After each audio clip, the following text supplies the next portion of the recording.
Okay. Well, dear listeners, our association, Ethics at Academia, Association of Ethics at Academia, was established in 2019 by 16 academicians in Turkey.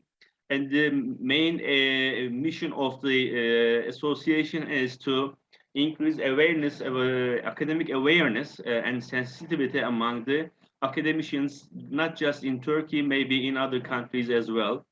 We are open to cooperate with other associations and with other scientific institutions from different countries. And we are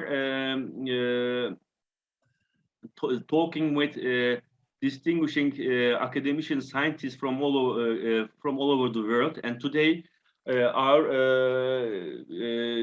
lecturer is Caldwell. He will talk about ethical climate at universities. I have done some research, and interestingly, I haven't come across so much work on this topic. So it is a topic which should be investigated, and maybe some comparative studies should be done between countries. Maybe at the end of the presentation, Professor Caldwell will do a presentation right now. At the end of the presentation, I will have some suggestions to him. Cam, it is your turn. You can start your presentation. Cam is a well-known academician in the world. He's expert on ethical leadership, and he will talk about how presidents and deans could create an ethical climate at universities. I will make you the host, and so that you can show your presentation. Well, thank you. And again, it's an honor to be here. And I commend you and your organization for the important tasks that you're striving to achieve. It's greatly needed throughout the world, certainly in the United States, where I have been teaching, and in the countries where I've taught in Oman, in the United Arab Emirates, in New Zealand, and in Vietnam, as well as in the United States. So all I can say is that certainly it's a worldwide problem, and my presentation will certainly affirm that. I have for you a brief presentation, and I would like to just quickly go through it and then provide you with the opportunity to, anywhere throughout this presentation, ask questions and to participate, because we're together sharing ideas about an incredibly important topic. The illusion or the myth that I am an expert about ethics is an interesting one. I think that we all have so much to learn about everything. What's amazing to me is that there is so much greatness within each one of us, and we can do far more than we think we possibly can. And certainly in the area of ethics and values, it's one of the most important areas in which we can contribute, not only in our own lives, but in the lives of others. And as has often been said by scholars like Peter Drucker and others like him, certainly Stephen R. Covey and others who are throughout the world, the most important contribution we can make as academics is our example and our involvement. So that's the process that I will stress certainly in this presentation today. But again, please let me know by voicing that you have a question. My screen shows this PowerPoint presentation. Let me say simply to you, feel free to ask a question at any time, and I'm glad to participate with you. Okay. Okay? Is that a fair ground rule?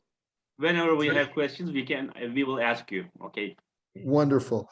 Again, it is an honor to be here, and I wish I was more fluent in speaking Turkish, but I'm not. So I'll simply say hello and and say to you again once more, it is my pleasure to be a part of this presentation and to get to know you and to share with you in an important task. This is the problem that I think we all want to address. The problem goes far beyond academia alone. Institutions of every type, whether in business, in government, in non-governmental organizations, have suffered from a decline in trust. And that's certainly the evidence that's been the conclusion of the Harvard Business Review article by Matthew Harrington. He said that we reached a new low in virtually every aspect of society in terms of this crisis of trust. The 2021 Edelman Trust Barometer, which did a worldwide study of the decline in trust, has also affirmed that there's a decline in the quality and integrity of leaders. And certainly the issues of trust in organizations and in leadership begins at the top. It's the top management team that creates an organizational culture that's been well established by people like Edgar Schein and his phenomenal book on organizational culture and leadership. And so we certainly are aware that the problem begins at the top of organizations. Academic institutions face the same problem that exists in every other sector of our economic life. Since the 2008-2009 fiscal crisis, we've seen a complete change in the nature of the economy. Certainly the pandemic that we've been involved with for the past 2 years, the COVID-19 virus, has put even greater pressure on all of society and especially on academic institutions. Professor Caldwell, we can't see your presentation. Maybe you can show to us. I will be glad to do that. I have activated screen sharing. Is that not the case? Let me go back and start over. If that's the case, I apologize. I thought my screen share option was in place, but apparently that's not the case.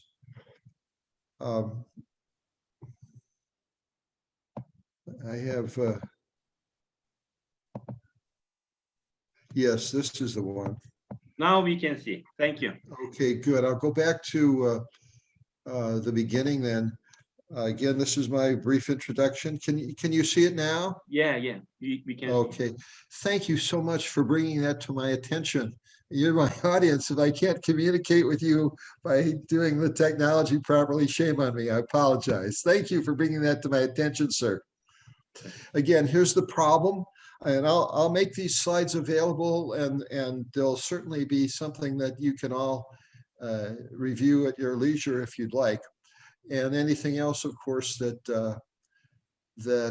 I can offer you, certainly anything I've written, my CV, any of the articles that I've written about ethics and ethical leadership, certainly the books that I've been able to write about the topic as well. So it's my pleasure and my honor to participate with you in this important quest that we're involved with. Again, here's the problem in academia.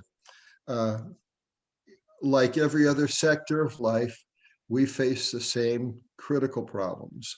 In fact, they're a little more difficult for academia for lots of reasons. The rare exception, of course, the elite schools.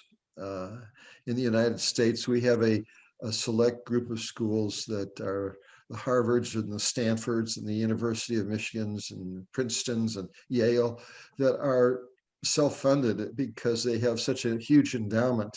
But they're the rare exceptions. In the United States, an interesting statistic is that 74% of all academic classes are now being taught by temporary, part-time, and adjunct faculty.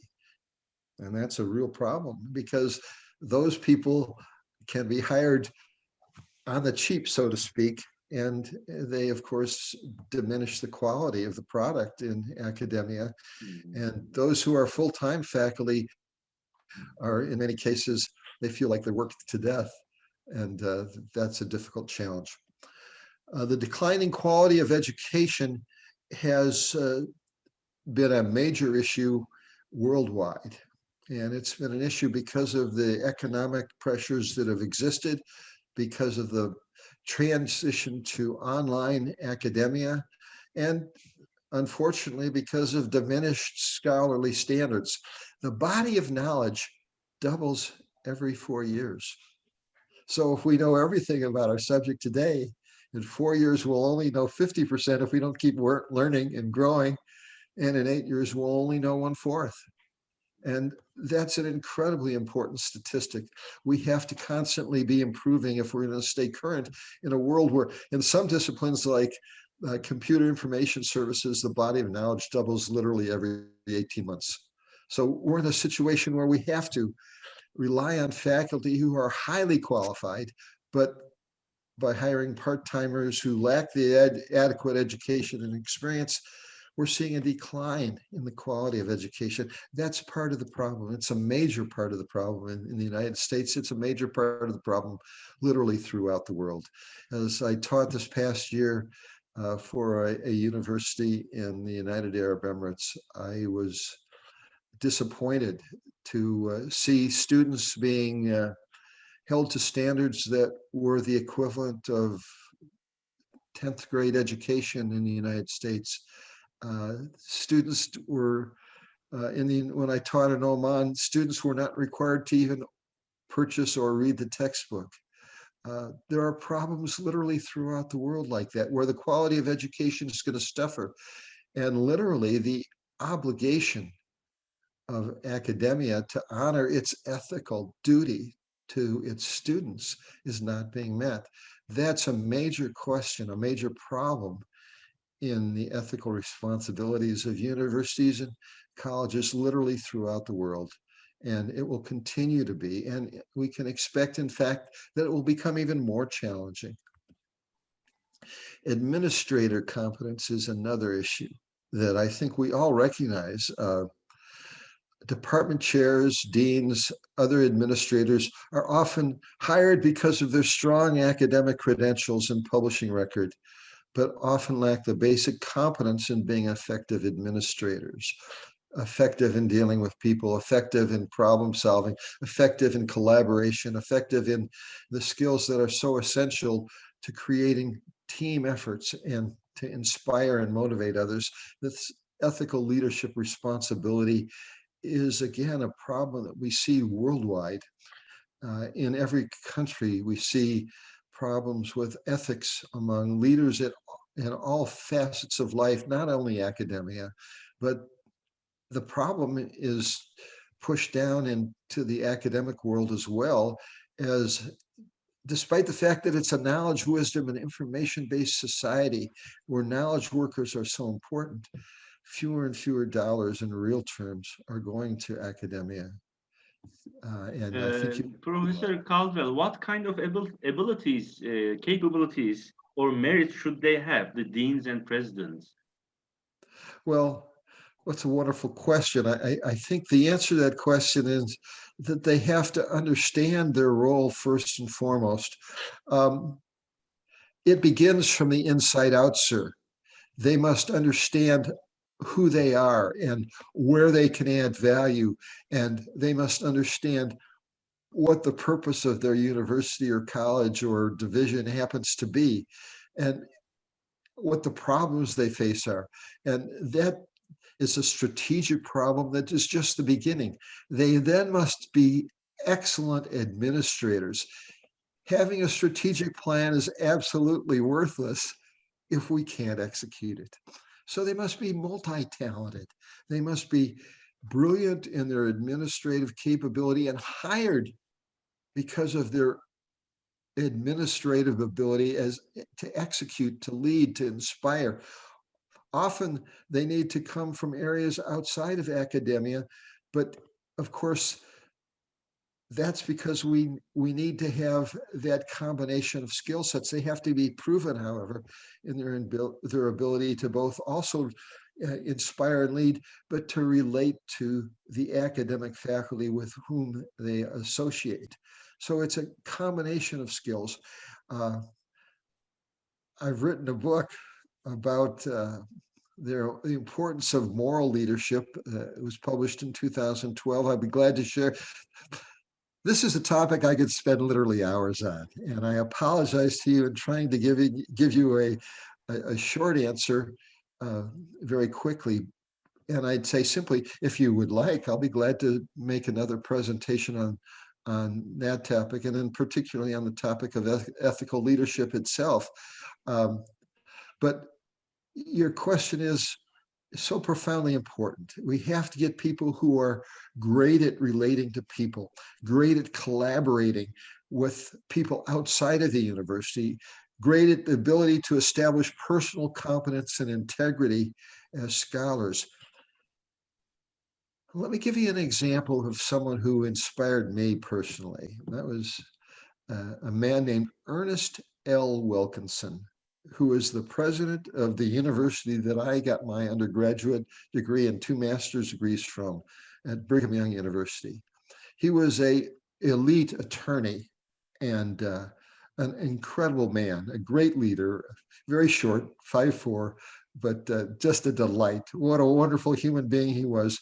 But he literally transformed that university from a school of 12,500 students when I began to one of the most respected academic institutions in the United States today, in the top 50, a private institution that not only teaches about all of the dimensions of academic life, but is known for the integrity and values of the university, Brigham Young University, with over 30,000 students and a great law school and highly respected faculty. But Ernest L. Wilkinson took his job for $1 a year because he cared. And we need to get people who not only have competence, but they have character and they have commitment. They have the ability to communicate. They do so clearly. They have compassion for others, and they have capacity to perform. Those are the elements of trustworthiness and credibility for any leader. And those are to get combined with character and integrity that's absolutely essential. Those are the qualities that I think are the answer to your question, sir. And those are rare qualities. But people like Ernest L. Wilkinson are that kind of leader. May I simply tell you a personal story? I had the opportunity this past 2 weeks to apply for a job at a university as a department chair. I'm at that fortunate point in my life where money is not important. And so I said, I'll come to work with you. This is the university that's ranked as the 62nd best university in the state of Florida, where there are only 62 universities. So they're at the bottom. And I said to them, I would like to come and work to you apply for this department chair position and work for you for $1 a year. Why? Because they have tremendous financial problems, because they desperately need someone who understands the issues that have to be addressed. I would like to follow in the footsteps of my friend Ernest L. Wilkinson, who I got to know many, many years ago when I was a student body officer at that university. And I'll simply say to you that if we can have more people like that, who are willing to serve and to give of themselves, there are many people like that in life. There are few who are willing to do so politically, because the political world is considered to be so transparent and so vulnerable and so totally easily offendable. So it's hard to get great leaders in today's world. I hope that answers your question, sir. I speak with great respect for the question and can only say that's my opinion, and my opinion together with A few dollars will get you a meal at a McDonald's in your country, perhaps. I don't know. The important thing is we need to change the way we think about leadership and about academia. I've written a book about it, and that book is on my CV, which you have a copy of, about the future of business education, which is my area of expertise. I've taught in business schools throughout the world. My PhD is in that area.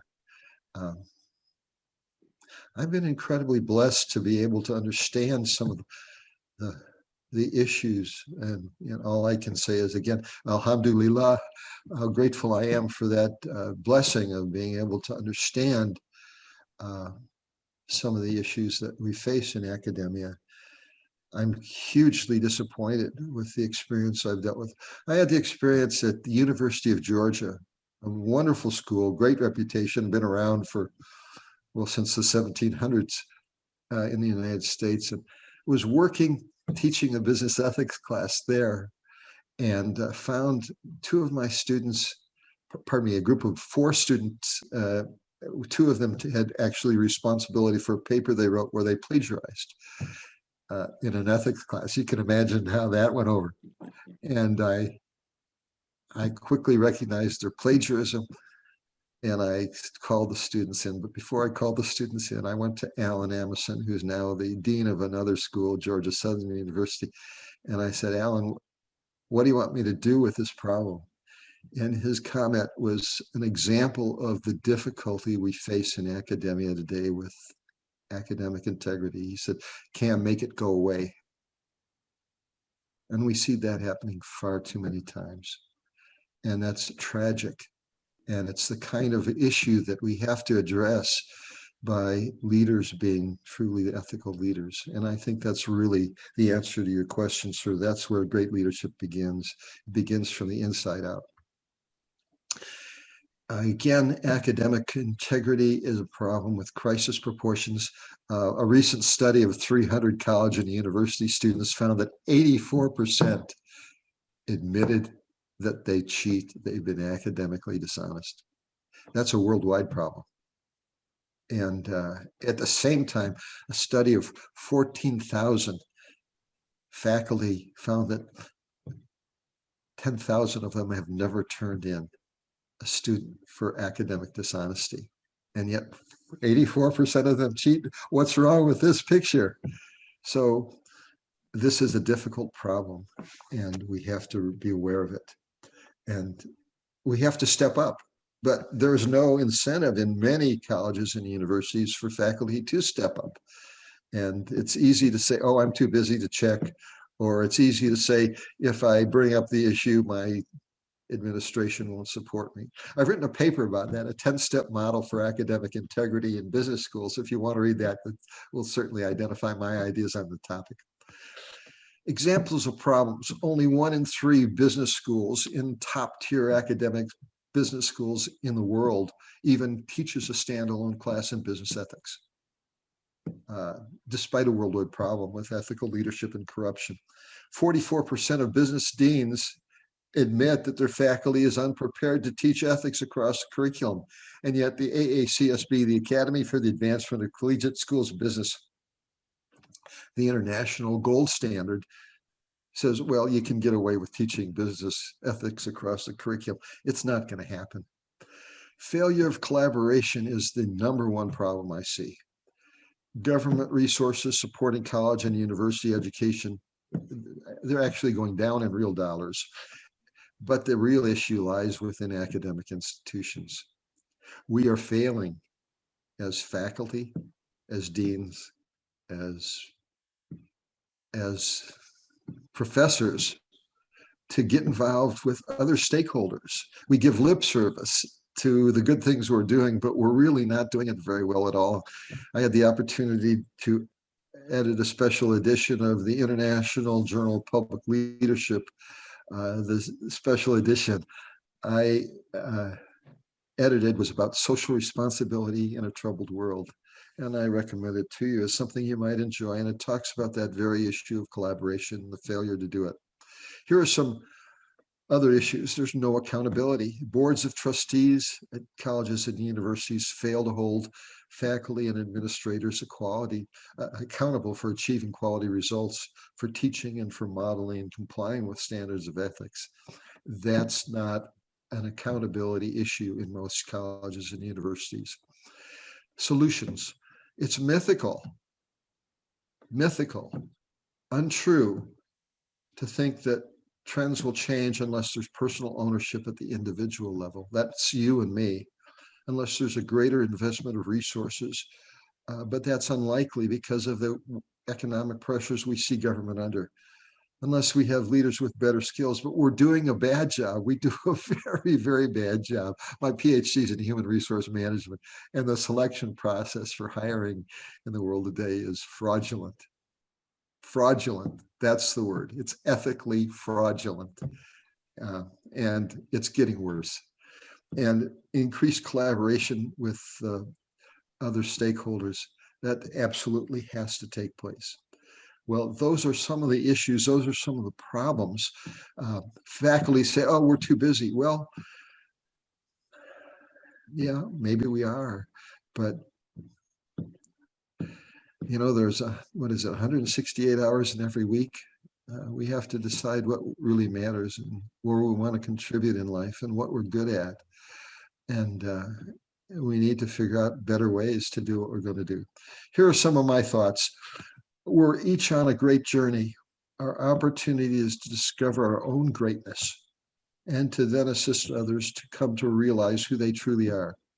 My mentor, Stephen R. Covey, said that leadership is treating people so well that they come to recognize their greatness and strive to achieve it.